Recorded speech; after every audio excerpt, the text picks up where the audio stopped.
রেলপথে আজ থেকে শুরু হয়েছে ঈদযাত্রা। সকালে কমলাপুর স্টেশনে ভিড় দেখা গেছে ঘরমুখী যাত্রীদের। আরও জানাতে এই মুহূর্তে কমলাপুর আছেন সহকর্মী শাকির আহমেদ। সরাসরি যাচ্ছি তার কাছে। শাকির,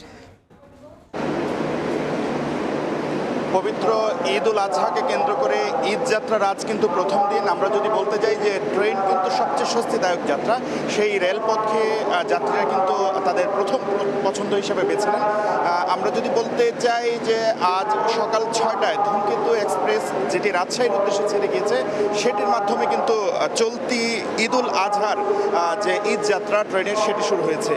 পাশাপাশি আরেকটু জানিয়ে রাখতে চাই, এবার কিন্তু 5 জোড়া বিশেষ ট্রেন ঈদ উল আজহা উপলক্ষে রেলওয়ের পক্ষ থেকে আসলে চলাচল করছে, অর্থাৎ 10টি ট্রেন কিন্তু বিশেষ ট্রেন চলাচল করছে। পাশাপাশি কোরবানির ঈদ যেহেতু পশু আনা নেওয়ার একটি বিষয় রয়েছে, সেক্ষেত্রে কিন্তু ক্যাটেল সার্ভিস ট্রেনেরও ব্যবস্থা করেছে বাংলাদেশ রেলওয়ে, এবং 3টি ক্যাটেল সার্ভিসের ব্যবস্থা আছে। পাশাপাশি এবারের সবচেয়ে বড় ঈদের জামাত প্রতি বছর যেটি শোলাকিয়ায় অনুষ্ঠিত হয়, সেই ঈদের জামাতকে কেন্দ্র করেও কিন্তু ঢাকা থেকে কিশোরগঞ্জমুখী বিশেষ ট্রেনের ব্যবস্থা রয়েছে, যেন সেই ঐতিহাসিক বা দেশের সর্ববৃহৎ ঈদগাহে যেন মুসল্লিরা নামাজ আদায় করতে পারেন, সেই জন্য শোলাকিয়াগামীও কিন্তু বিশেষ ট্রেনের ব্যবস্থা রয়েছে।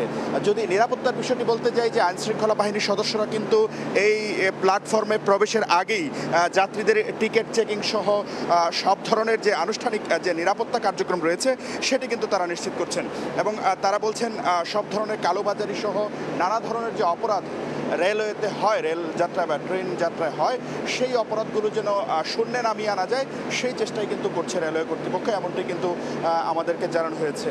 তো এখন পর্যন্ত কোনো ধরনের ভোগান্তি ছাড়াই যাত্রীরা যাচ্ছেন, তাদের মুখে আনন্দের ছাপ। তো এই ছিল আমার কাছে রাজধানীর কমলাপুর রেলওয়ে স্টেশন থেকে ঈদযাত্রার ট্রেন চলাচলের সর্বশেষ খবরাখবর। রাজধানীর কমলাপুর রেল স্টেশন থেকে সরাসরি যুক্ত হয়েছিলেন সহকর্মী শাকির আহমেদ।